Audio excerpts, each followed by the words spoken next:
Hi, and welcome to the Restorative Wellness Clinicians Corner, video series exclusively for functional health professionals, where we interview the top experts in the latest research, products, tools, and best practices for getting your clients exceptional results. Oh my goodness, I am so excited for our Clinicians Corner this afternoon. Welcome, everybody. I've been talking about this a lot. I am so excited. We have Lauren Powers here with us today. Hey, Lauren. Hey, everybody.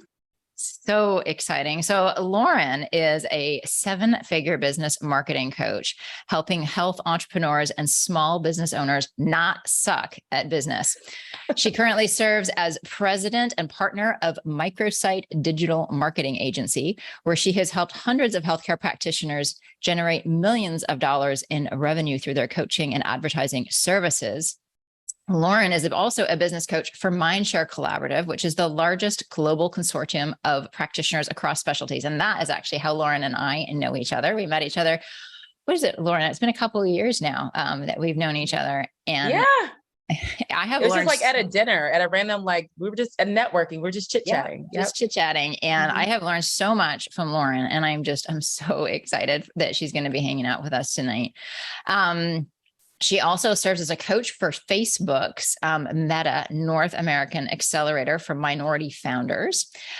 She is definitely a multipreneur and an active philanthropist. She's the founder of the HBCU Legacy Foundation, which is an organization focused on financially supporting, mentoring, and coaching Black students to successful employment post-graduation. And she's also the founder and owner of Atlanta Performance Lab, a strength and conditioning gym in Atlanta, and has a thriving business coaching practice.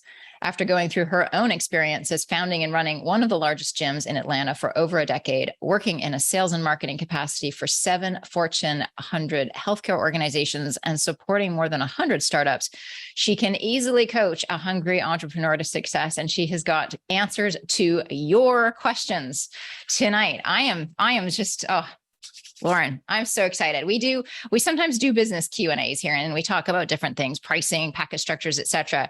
And the marketing questions, I have like my knowledge that goes to like here, right? And I am so excited to bring you and your like this incredible wealth of knowledge and strategies.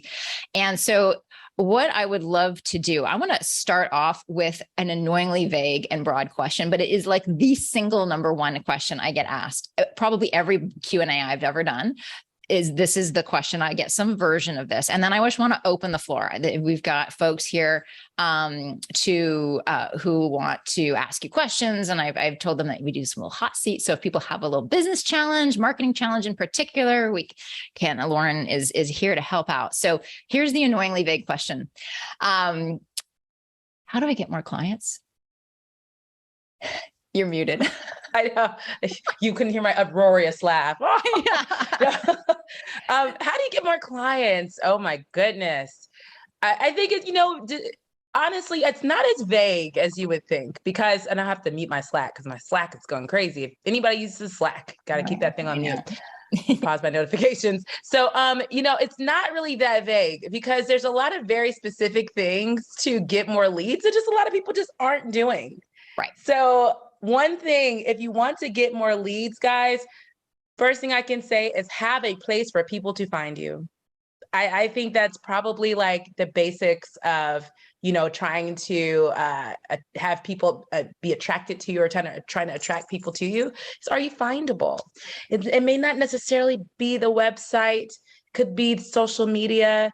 It could be they find you on TV or in print. I mean, there's lots of ways to be found, but if you're not findable, it's going to be very hard to generate leads. So I think that hopefully was not a equally as vague answer, but that to me is the beginning of it all. So my question for you to follow up on that is, how do you know if you're findable?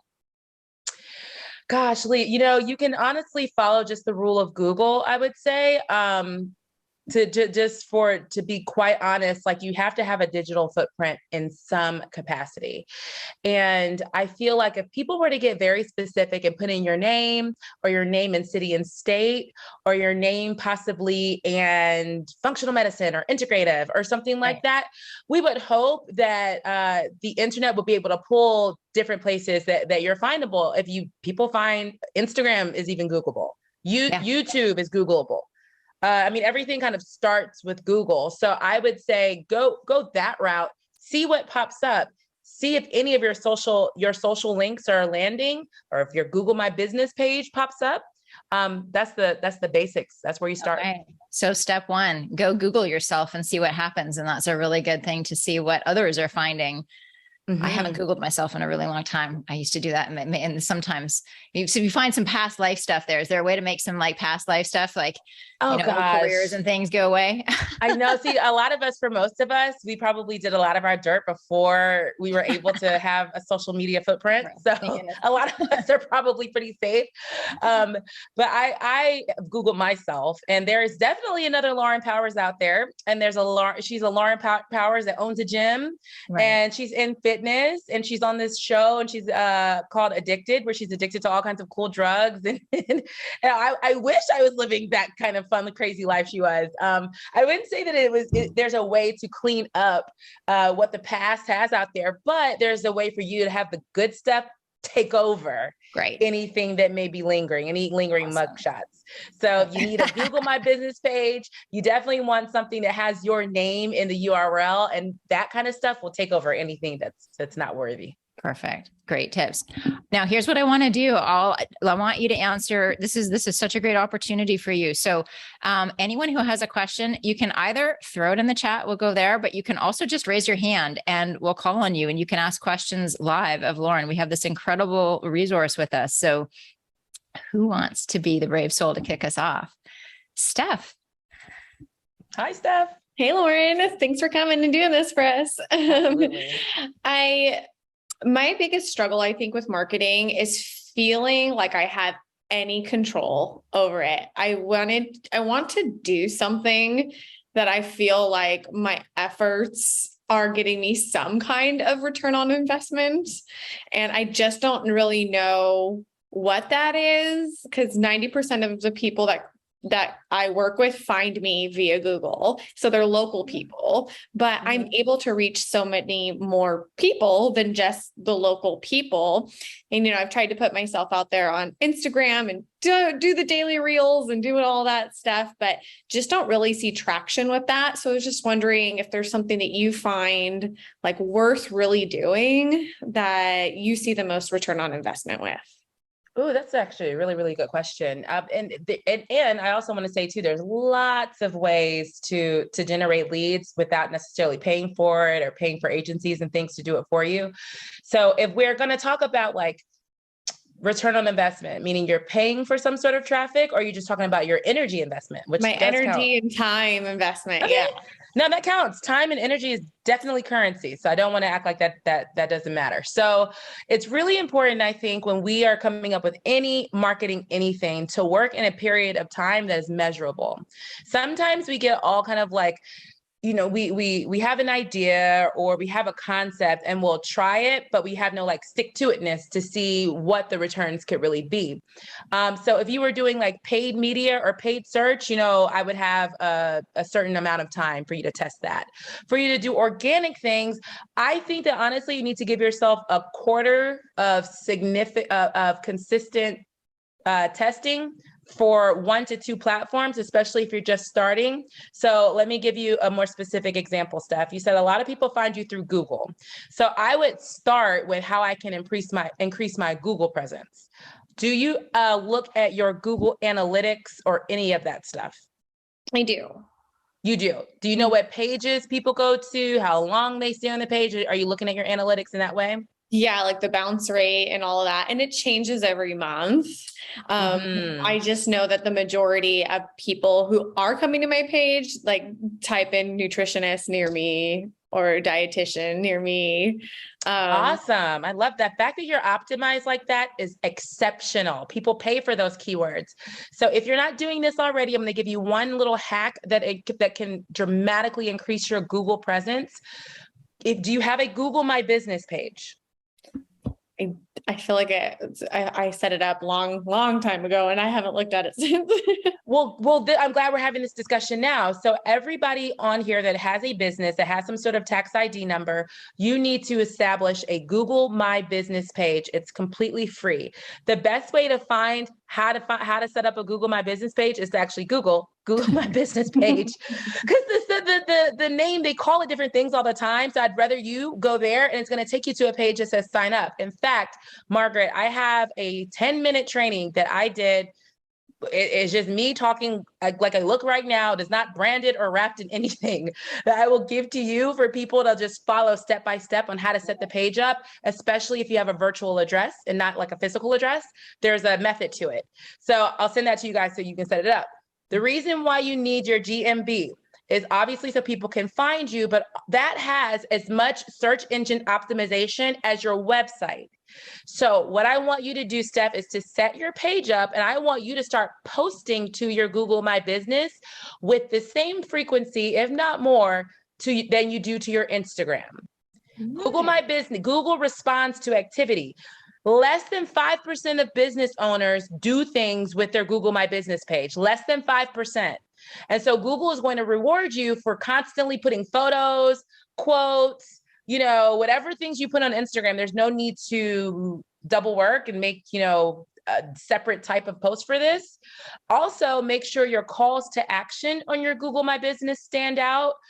What the internet gives us is some buttons that say like website, call here, click here for address. What you have the ability to add in there is click here to book an appointment, click here to find out more, click here to see our schedule, but you just need to take the time to customize it. So that's one way that you can have predictable growth, Steph. I think that's one thing that you're missing is just, like you said, predictability. Yes. So Google, if the majority of the people find you on Google, let's optimize Google to work in a way that you can predict. And you also have to keep in mind, if you are out in the world, let's say you're on podcasts, or you're doing email blasts, or you're doing affiliate, you are doing an email for someone's summit or something like that, those things drive traffic to your page. And sometimes people forget, oh, I'm actually out here in the world. Oh, I'm on Instagram. Oh, I've been giving out my business cards at an event. All of the things that you're doing drive traffic to your page, which can also increase predictability.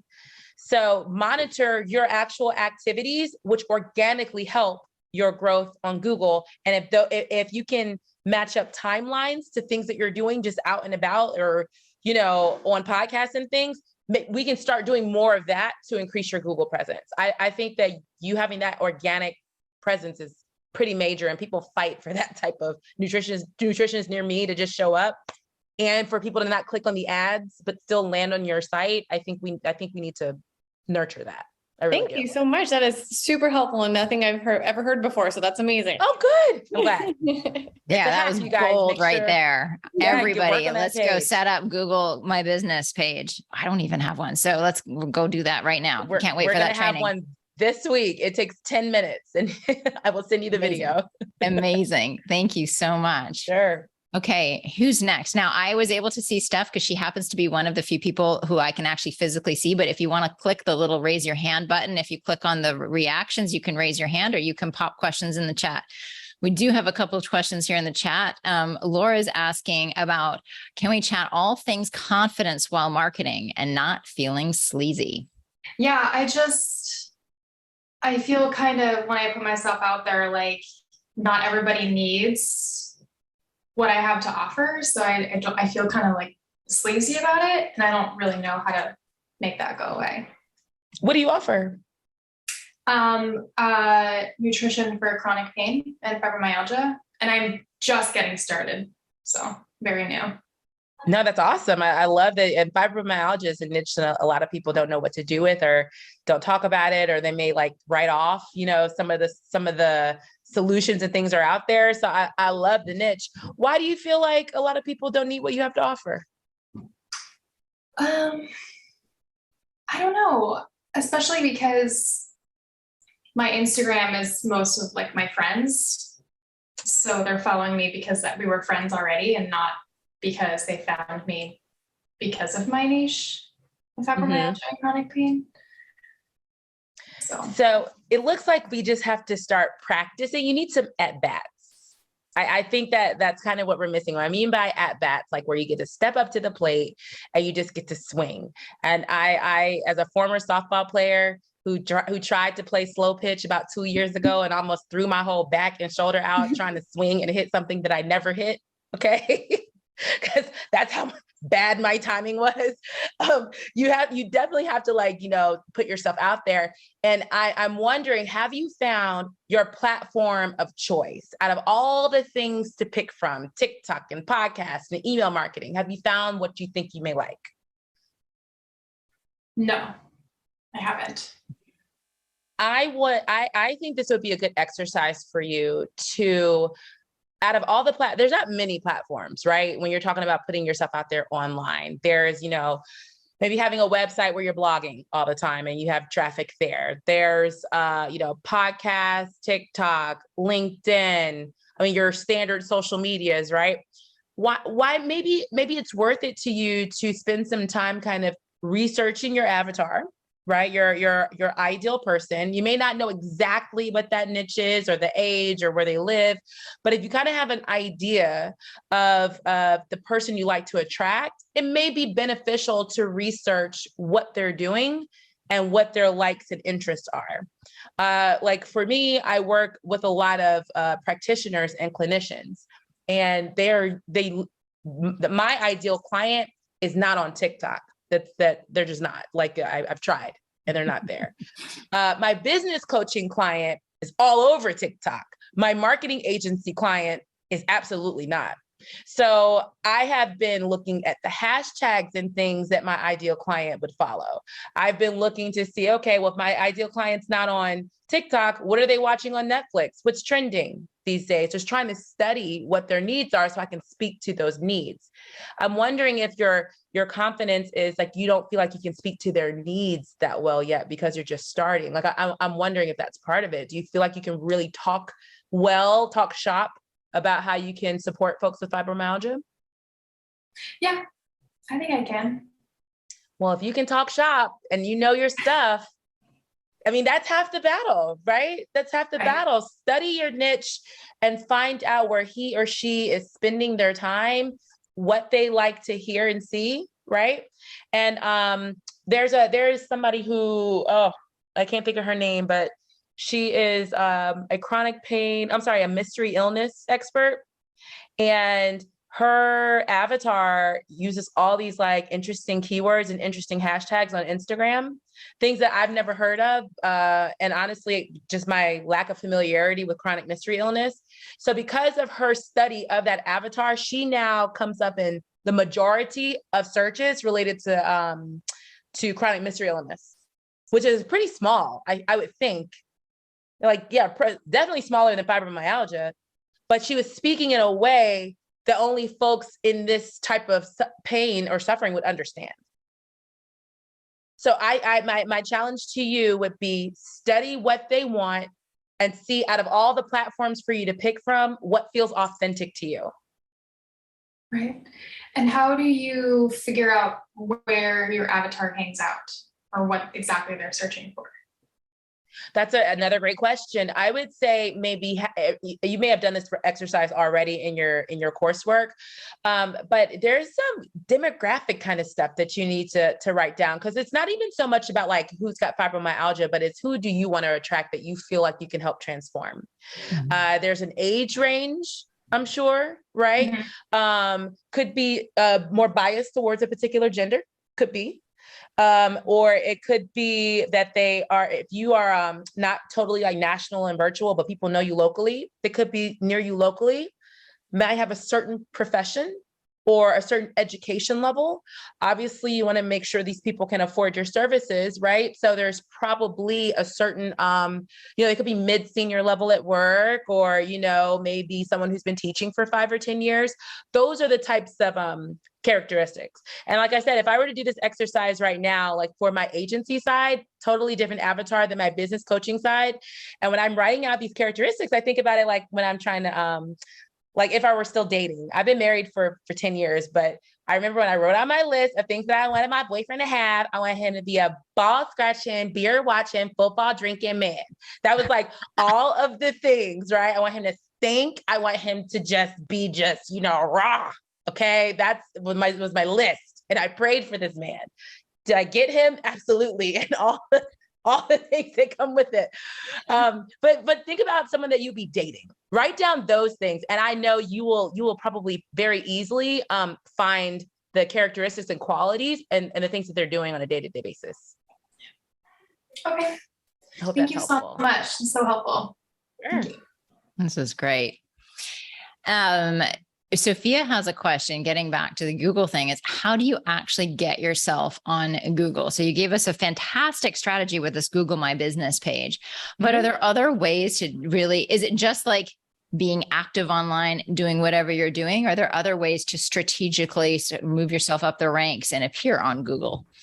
So you have to get on Google My Business. That is it's a non-starter if you are not on Google. Google is the and what's also interesting for those that have experience in Google My Business, they have changed that icon and platform to Google Console and Google Maps, which is why I said Google My Business, because they keep changing the names so you can get to the right sign-in page. But what they want you to do is they want you to start managing your Google My Business through Maps. They're trying to merge those platforms. With that said, Google Maps controls the world. Like you can't even, you're not even findable on Waze or Apple Maps or Google Maps if you don't have a Google listing. Interesting. So that's the very first step, guys. You need a Google My Business listing. And they used to make it difficult for folks with a virtual practice where you couldn't have one. You had to buy a mailing address. You don't have to do that anymore. So they've made it extremely easy for folks with a virtual practice, but that's the only way to get onto Google that way. Otherwise, it'll be your website, which is a www, right? And that'll get you into the World Wide Web, but it still doesn't mean you're going to be easily findable, because you're going to be so far down the totem pole that not even like writing your name won't even get you findable on Google unless you have a whole bunch of other links and Instagrams and other things where you show up all the time. So that's the best way to start. So actually the only way to start. Such good advice. This is fantastic. Okay. Alan Siverson has a couple questions about Instagram. First, if you're starting on Instagram, do you want a business page or personal or something else? And are there any other tips you have when just starting out? I would recommend a creator page. Sometimes the business pages have some restrictions, like to the types of music. At least it was years ago. Yeah. When you're setting up your account and it gives you the options, definitely you don't want personal. It would be between business and creator. Whatever option you pick, we need to connect this to your Facebook business page, because you don't want it connected to your personal Facebook page unless you like to share those platforms. But you want your business or creator Instagram to connect to your business Facebook, so you can post in both places simultaneously if that's what you choose to do.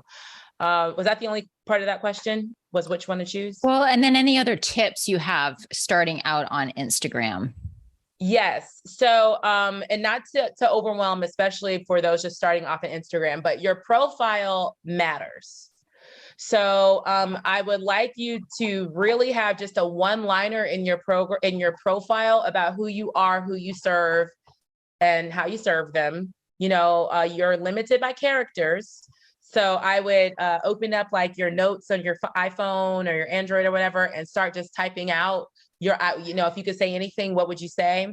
And then you can copy and paste that in your profile and see if you're over your character limit. I think sometimes it's good to kind of like brain dump a little while you're trying to describe yourself, and then you compare it back.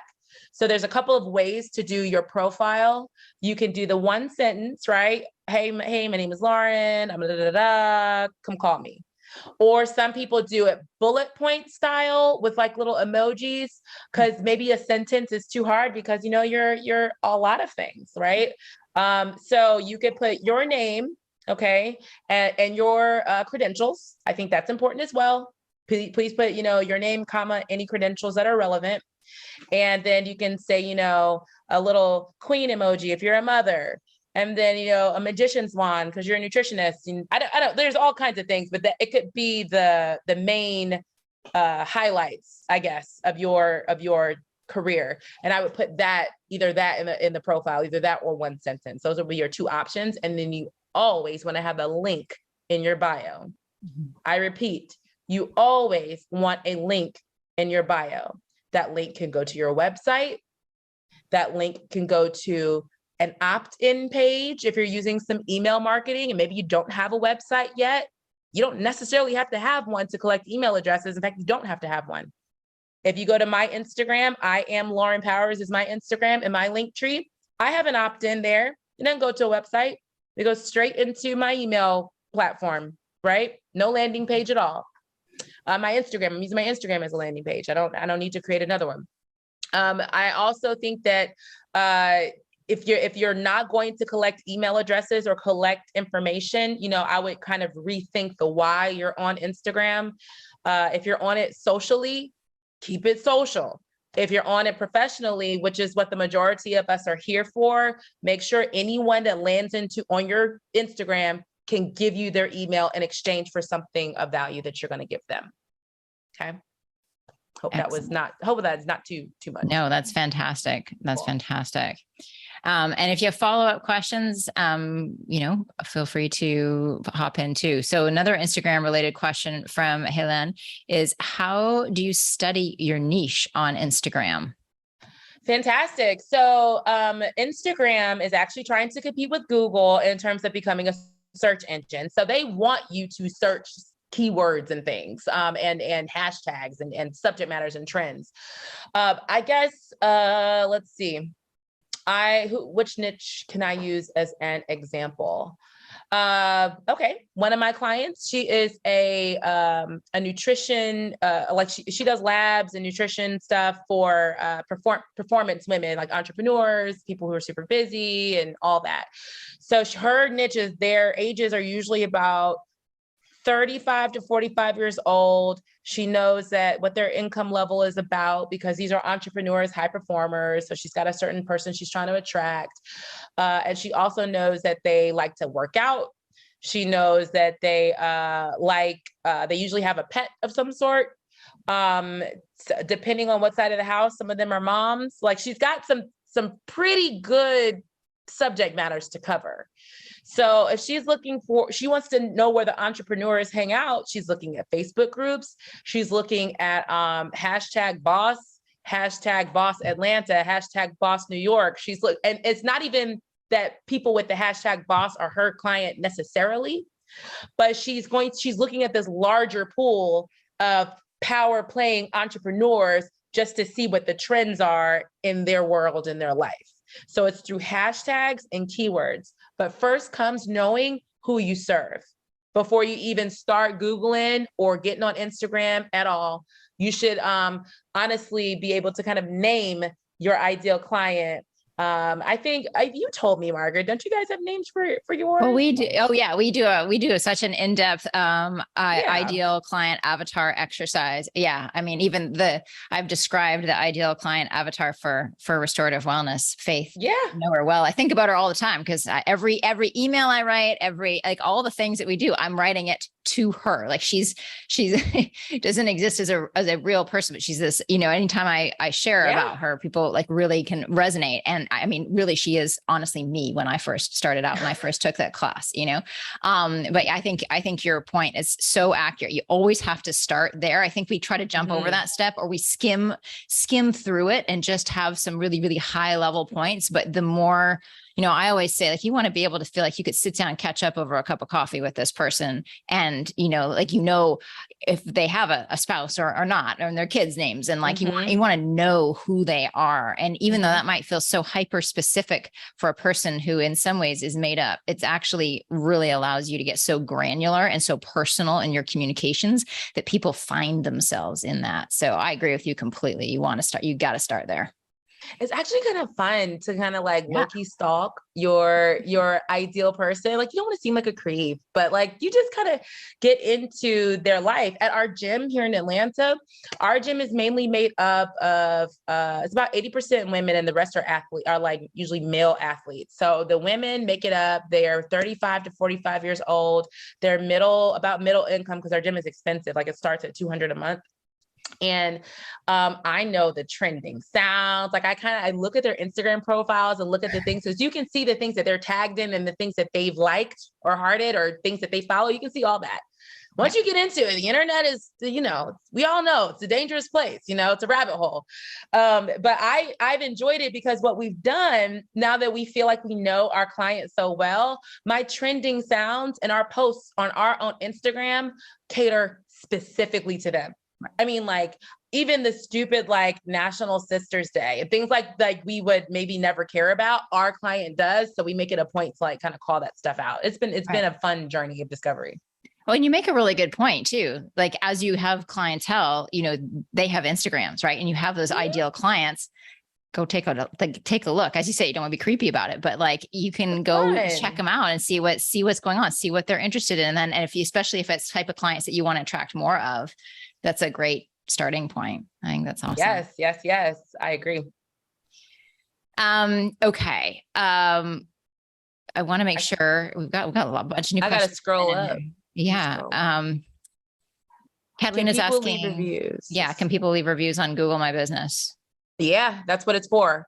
Yeah. So the more reviews, the better. So guys, for those of you guys that are actively seeing clients, you need to go ahead and start sending them your Google. It's a link that you can send them so they can send you reviews. But the point is for you to post on it daily, not weekly, not 2 or 3 times a week, daily.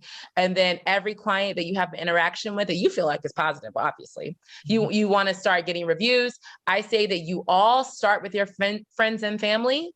Let that be your first 10. I have no shame. Yeah. Why not? Got to work with what you got, right? And Andrea is asking, is there any particular content type that works best on Google My Business, video, photos, et cetera? Or is it just anything you'd post on Instagram? So Google doesn't have like the same like algorithms and things that Instagram does. So thank goodness for that. In general, guys, video is always going to convert better than photography. Does it hurt you to have photography? No, but if you have the bandwidth to have the mixture of both, please do it. I love video so much that even if I were to post like a flyer, like just a static, like, Canva flyer, I would still upload it to Instagram as a reel. I still wouldn't post it as a static post. I would slap some music on it. It plays for 3 seconds and then it keeps replaying and keeps replaying. And now people are watching the same little short thing, 3 seconds over and over again, trying to read your content. And now you get more views on a static post that normally doesn't get the same zhuzh as the videos do. So just giving you guys, if you have the bandwidth, video, swing the pendulum towards video. That's such a great strategy. And I've seen it now. I didn't even realize that that's what people are doing, but I've seen that where it's a static photo with music over it. And it gives you a minute to scroll. Just to pause the scroll and take it in. And there's like a little, like, you sort of know you're on something new because it's different music. I think it's a fantastic strategy if you're not yet comfortable, like turning the camera on yourself and or getting wild and crazy with other video things. I think that's fantastic. What a good tip. Yeah. Video's always better, but I'm always like, starting is better than nothing. So if all you got right now is photo, start posting photo, and whatever caption you put there, for Google, don't go crazy. This is for SEO. This is for organic ranking. I wouldn't spend time making them these long blogs unless you're just like repurposing it from something else. Right. No extra work. No extra work. I like that too. Okay, we have some questions about emails. What is a good email platform? I think it all kind of depends on list size and the investment that you're prepared to make. Any piece of technology or software that we choose to invest in, and needs to, for every dollar we put out, we need to be getting $3 back.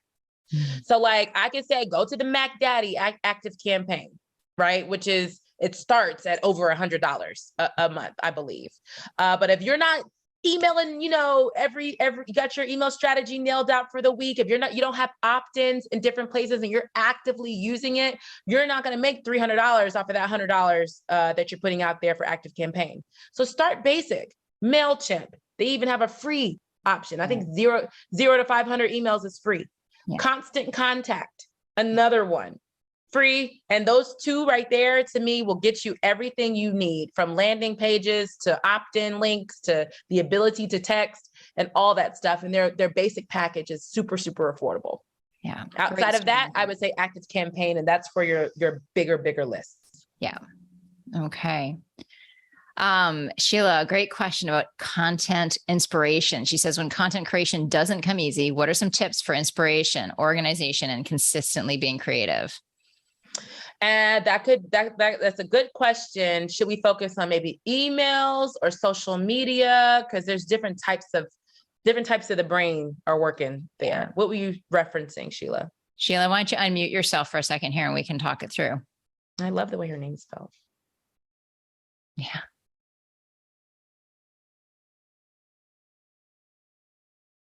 Well, I don't know where Sheila is. Let's do it for social media, because I know a lot of people are on socials and they get burnt out on content. So if you don't have a plan, I mean, what is it? Planning to fail is failing to plan, or something. Failing to plan is plan to fail. So I get stuck like this all the time, and I do content on business and failing in business, challenges in business. And you would think that there's hundreds of things that I could talk about every single day. But I get stuck all the time whenever I don't have a plan. So for those of us that are starting to dip our toe in a social media pond, I would create content strategies only based off of the pain points of your client. That's the easiest way to create content. We're not creating content for us. So it doesn't matter what, like the struggles that you're having, today, like with the kids or whatever. It only deals with your client. What's your clients struggle with their morning routine? What's your clients struggle with trying to figure out which supplement to pick? If there's a disease state that you normally work with, chronic pain, fibromyalgia, pediatrics, everything you do needs to tie back to what's affecting that person socially, personally, and at work. Socially, personally, and at work. I would hope that should provide enough for you guys to never be stuck. We usually get stuck when we're talking about ourselves. It's really easy to get unstuck if you just write out the top 10 to 20 pain points that you feel like your client is struggling with today. Yeah. I'm a marketer. I can write out 20 right now. And from those 20, I could probably spawn off 3 tips to solve all of them. Right. And now you've got content that you can batch and you can take forward. I love the idea of batching too, because I find that I have days. I mean, you talked about different parts of the brain. There's days when I'm really clinical. Those are not the same days where I'm going to be creative and thinking about things. So if you know what gets your juices flowing and batch it and sit down and create, I think one of the things that, I know I get stuck in this cycle, so I'm going to imagine other people's do as well. So when we think, oh my gosh, I got to post every day, that's like, oh my gosh, every single day I have to be thinking about this and I have to be creative. And that is a sure plan for failure, right? But if you can, as you said, have a plan, or even if this means like, okay, for these couple of hours at the beginning of the week, I'm going to sit down and I'm just going to like map it out, what I'm going to do. And then what you're doing is executing, as opposed to generating the idea, thinking it through and executing. You're going to be much more successful than in the execution if all you have to think of. Think as we do this with clients, with meal planning, right? Like we know that if they're making the decision about what's for dinner at 5 o'clock with hungry kids pulling at their pants, they're probably not going to make good decisions. But if they've planned out their meals for the week, they have everything ready to go. And all they have to be like is, oh, what am I making tonight? Got it. I can do it. It's the same thing with social media, right? Yeah, can you make a reel for me for what to make my kids for the week? Since you're can I follow you for more tips on that? But yeah, it really is in planning. And when I will send this to you, Margaret, when I send over the 10 minutes to set up my Google My Business, I have a weekly content worksheet that I work through myself. I may never fill it out a day in my life, but I at least know that these are boxes that I personally need to check for my assistant to execute. So I'll send over that, not to be just another thing for you guys to fill out, but at least you can maybe think about, okay, these are the types of emails I should be sending each week. And here's a flow for filling in the content gaps. And I typically go week by week. I am not somebody that can batch 30 days worth of stuff. I have a content day every week personally. Love it. Love it. Okay. Sophia asks, how do we collect emails? So this is kind of opening up the box of opt-ins and that kind of thing. Can you talk us through that process? Yeah, we can talk about it. And I think it might be better if I show my example of an opt-in, which I created with my email marketing software. Okay. Okay. So, I'm giving you share screen access. I just gave it to you. Cool. And don't y'all make fun of me for all the tabs. Okay. This is the tabs that you will see are the tabs I used to get through my day. Okay. I'm in control. Okay. So this is one of like 5 browsers I have open. Okay. So if you guys can see, this is my link tree. And remember, I was saying everybody should have a link in their bio. Okay. So if you have a link in your bio, this is what mine looks like. I have access to this thing for people who want grants. And then I've got my ebook. Okay. And I direct people to this all the time. I just say, click the link in my bio.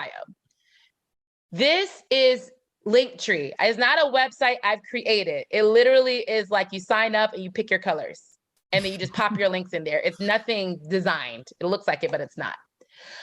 So all I did was pop in a link, and this is the page. This URL up here was given to me from ActiveCampaign. The same thing can be achieved with MailChimp and with Constant Contact. You could even put a Google form in here if like Google Forms, because all you're trying to do is just collect information. Yeah. So when you put in your name and email and your cell, I'm big on collecting cell numbers so I can text you later.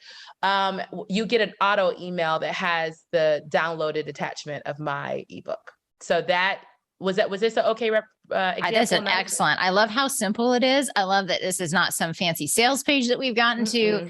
This is so simple. It's using really basic tools. Anyone can do this. And I think one of the things, and maybe you can speak to this, because what you've done there is, of course, you've got this great lead magnet. And so a lead magnet is something that people will receive in exchange for their email. So there is that exchange. And can you walk through a little bit of the thinking of how people can create something? So you have these 5 tips. So how, what are some ideas for people, and where would they begin thinking about what could be that lead magnet for them if they don't already have one? Oh gosh, guys. So the rule in marketing, we like odd numbers, 3, 5, 7, 9, 11. Also, people love tips, hacks, and tricks, usually to the tune of some number.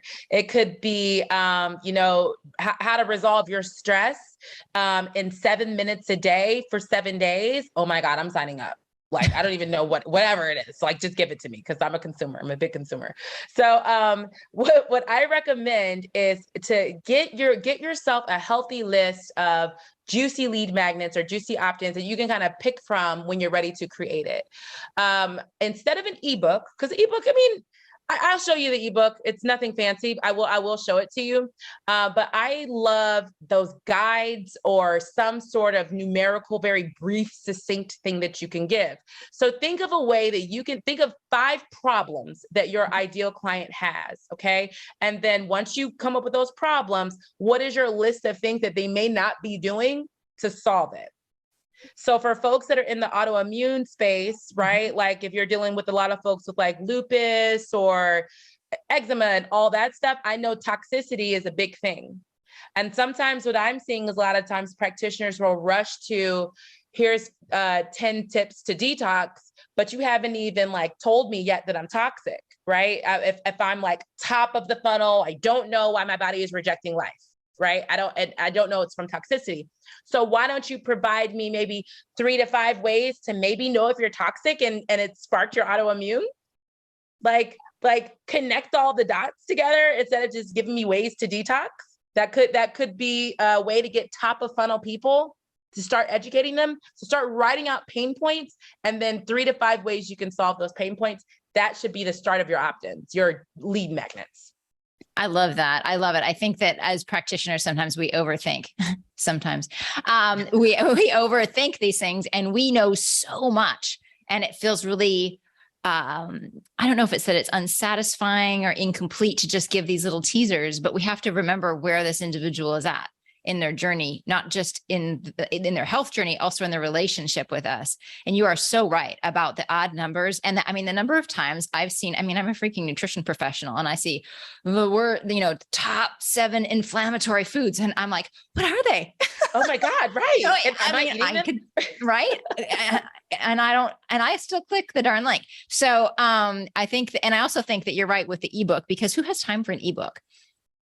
Nobody has time for an ebook. So, but we have time to read a list and to get a sense. And the idea is to give someone something that's valuable and digestible fairly quickly, right? Like, we don't want to give them this big old project that they have to go do, because then they won't do it. So I love that, just to the point, short, and think at the beginning of their journey, not the end of their journey. Love it. Yes. And you will start getting people that are in the middle of, when we're talking about top of funnel, we're talking about those that may not be problem aware yet, or truly know what's wrong, especially guys in the gut health space and in a hormone imbalance space. I feel like that market is dramatically growing. I do feel like people are becoming more educated, but you have the vast majority that are not. Myself, my friends are included, honestly, Margaret. A lot of us did not, we don't know. We've been talking about hormone imbalance and gut issues just as girlfriend talk, but no one ever said, oh, maybe you should get some labs. It was just not the normal thing. So really meet people where they are. 100%. Okay. So, that was Andrea. We just asked your question. Freebies. How do we determine the best giveaway? There we go. We just answered that without even reading your question. And then Sheila, I see your question about where can you reference Faith, the avatar. I don't know if there's a specific place. I've talked about it on a bunch of these sort of marketing Q&As that I've done, or business Q&As that we've done over the years. We don't have it sort of documented anywhere. It's sort of internal marketing work that we did years ago for restorative wellness. But I'm happy. I don't want to take away time from Lauren. We've only got another 12 minutes with her. So let's have her. But later on, if you're really curious about Faith, the avatar, I'll totally tell you Faith's story. She'll tell you everything you need. I'll tell you all the details. Okay, Steph, my 2 social platforms are Facebook and Instagram. I post a reel for my niche several times a week, but I feel like I hardly get new followers, even if my views are high. I belong to a few Facebook groups where my ideal clients hang out and try to connect there to book sales calls. Most of the discovery calls I'm able to book through social media methods result in people saying my prices are too high. Do you have any recommendations for this? This is all good stuff. First of all, Steph, all good stuff. So for the reels, what do you consider to be not good performance? The number of views, how many views are you getting on your reels right now? It depends, but they can range from a couple hundred to, 4,000. 4,000? Yeah. So just depending on if it's hitting or not. Are you always using a trending sound on your reels? Yes. Do you always have some interrupter in your reels? And do you know what I mean by interrupter?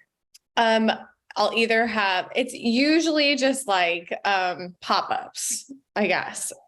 So with reels, and it's a mixed bag on what to do with reels and to follow the trends.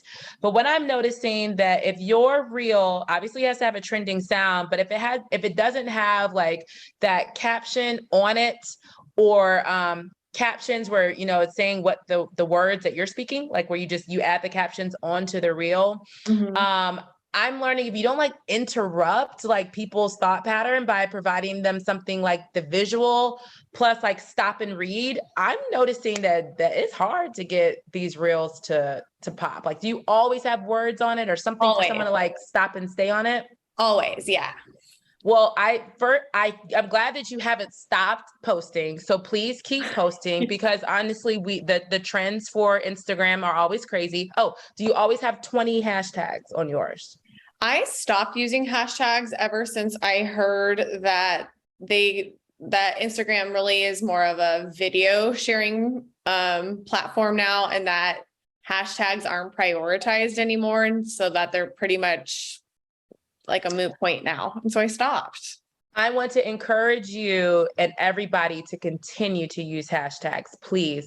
Steph, hashtags have not gone away.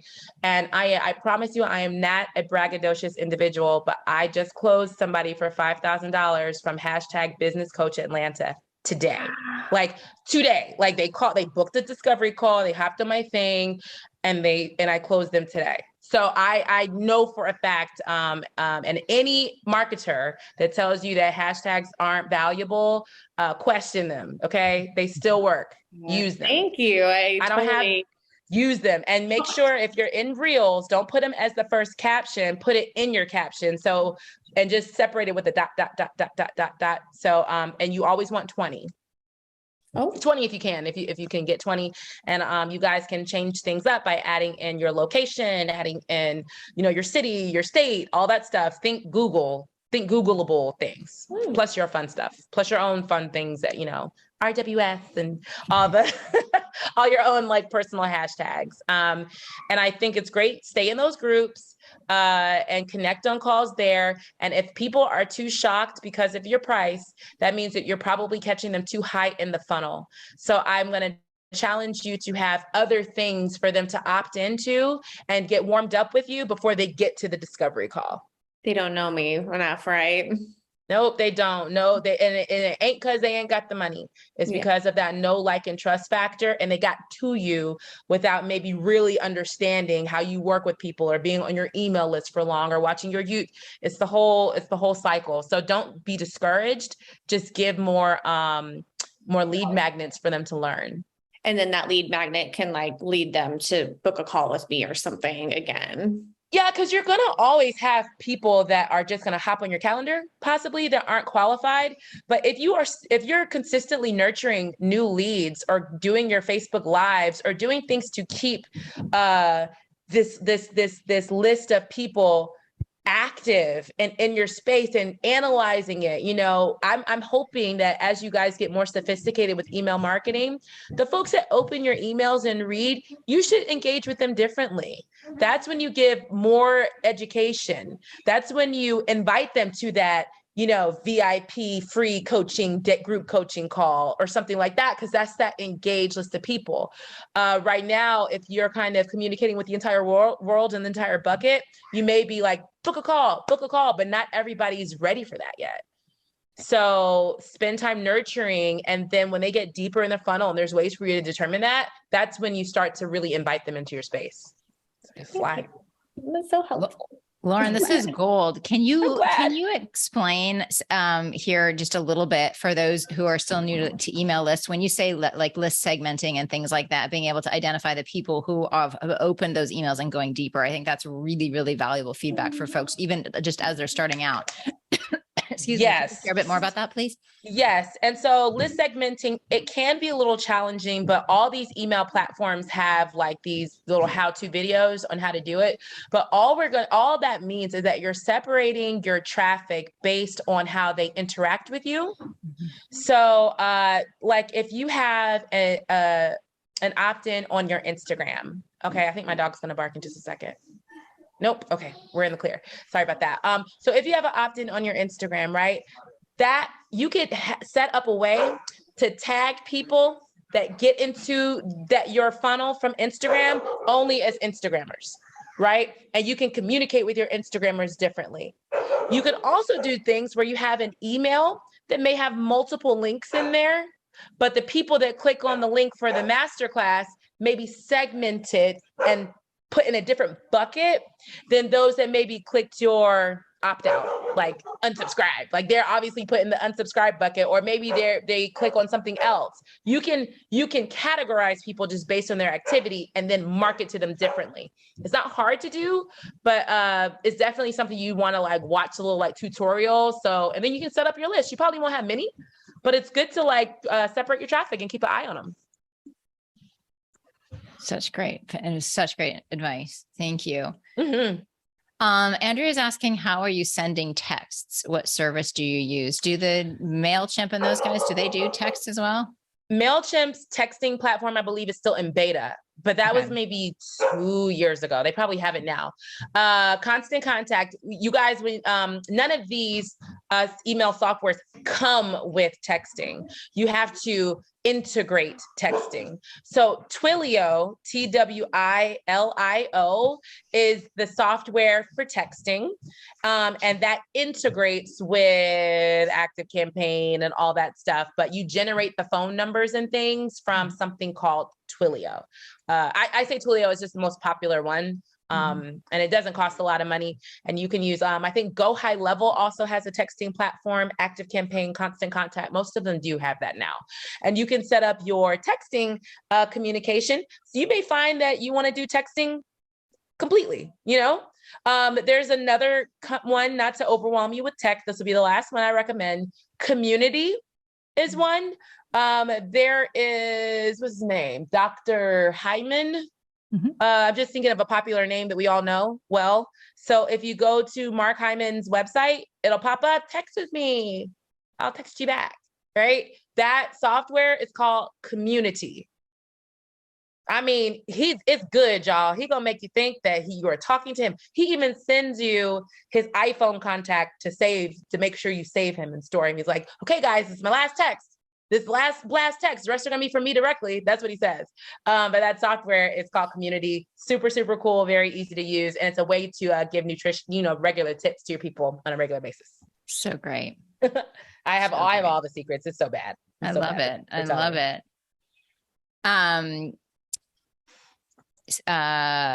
Ellen's asking here, did you say that you could use an eye contact option on your Instagram so they would opt in and their email would show up on your eye contact list?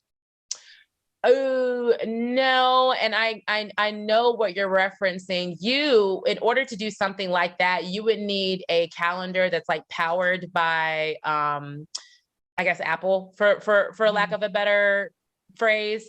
What I was using is literally a link that was given to me from the email software. Yeah. And that just goes into my email software. Also, their email comes into my world. I have it on the list, and then they just get an auto email from me. Did that answer the question? I hope it did. It's not an iCalendar link though. Yeah, it's going to, so it's not going to your personal contact list. This is going to an email service. You don't ever want to send out emails professionally from your personal contact list. Right. They will not get to people if there's too many people. And then you accidentally hit, a big, large to list as opposed to the BC. Yeah, you just don't want to do it. You just you use one of these services. Constant Contact, MailChimp are excellent places to start. And then there are so many, there's so many other places that there's other services down the road after that. ActiveCampaign, as Lauren says, we use Entreport. It does all the things, but it's also, it's probably more robust than a lot of you are using. When we run the entire curriculum, our whole RWS curriculum off of Entreport, it does all the things. Okay, can I just clarify? Oh, sure. Yeah, absolutely. Go ahead. I guess I was just confused. So I can't remember if I think it's eye contact that I have. So if I'm creating an opt-in on Instagram, you're saying there's a way for that person when they put their email in for it then to be on my eye contact list. Like, I guess I just got a little lost there. So is eye contact connected to Apple in any way? I've just, the letter I is throwing me off. Is it just another software? Maybe I've never heard of it. Maybe it's Constant Contact. Honestly, I can't. It might be. If it's Constant Contact, then yes. So when they put their email in here, it goes to this big, a master list, like basically a master list, which is housed inside of the Constant Contact. And then you also do your email blasting and communication through there. But that's where the emails go. That's where they live. So you need something from Constant Contact, some kind of code or something to put in your Instagram opt-in? Yep. So it looks like it's two different things. Am I showing the right thing? Am I showing? You're showing your free ebook, the opt-in Yep. page. So you see here where it says, I am Lauren Powers at activecloset.com. This is not my website. This is a URL that was generated for me to have this page from Active Campaign. That's like they gave me this link so I could bypass my website. And this is the page, and Constant Contact does the exact same thing. Okay. And so I you just looked up iContact is an email service delivery. We just hadn't heard of it before. So exactly. Okay. It's just a different version of like a Constant Contact or MailChimp. So yes, there would be some way, Ellen, to do everything that Lauren just walked you through here. Okay. So you have to contact the company and find out what that link would be or what that code would be or. Yeah, it would be, you're not making any code. It would, you know what? Look up your in your software to see if you have landing pages. Yes. That's where you start. So if you've got landing pages, this is exactly what this is. It's not fancy, but that's what this is considered. And that's the section that it was housed in on our email software. Okay. Mm-hmm. You may not even have to make a call. And most of the stuff is just like click next, really easy stuff. Okay. All right. Thank you. Sure. Lauren, this has been amazing. Thank you so much. You're just an absolute wealth of information. I've taken tons of notes here myself. Thank you so much. You offered us the 10-minute training on how to set up your Google My Business page and the weekly content worksheet, which is fantastic. How can people find you, connect more, get more, Lauren? I would love to connect with you guys. I'm always hanging out on Instagram. I just put my Instagram handle there, and I'll also put my email here too. I'm happy to connect. And on Instagram, if I catch that you follow me and I follow you back, be prepared for me to start sending you DMs, because I just see stuff and I'm like, oh, this could be you. Didn't you say you like fibromyalgia? Like I'm weird like that. So, because I'm in marketing, so you always got to be studying this stuff. I have to like walk away from it. But the more people I have to kind of like, just data mine with and mastermind with, I really, really enjoy it. So please do connect with me. There are my details. Awesome. Thank you so much. This is absolutely fantastic. So much gold in here. Y'all, I think you're going to need to watch the replay to get all of the nuggets in this. Thank you all for joining us. Such a great turnout live. And Lauren, I thank you. Thank you again. You are so welcome. I will go ahead while I'm sitting here. I'll email over. And like I said, don't laugh. It's not wrapped and pretty, but it shows you step by step. We don't care about wrapped and pretty. We just love the content. Thank you so much. You're welcome. Great to see you guys.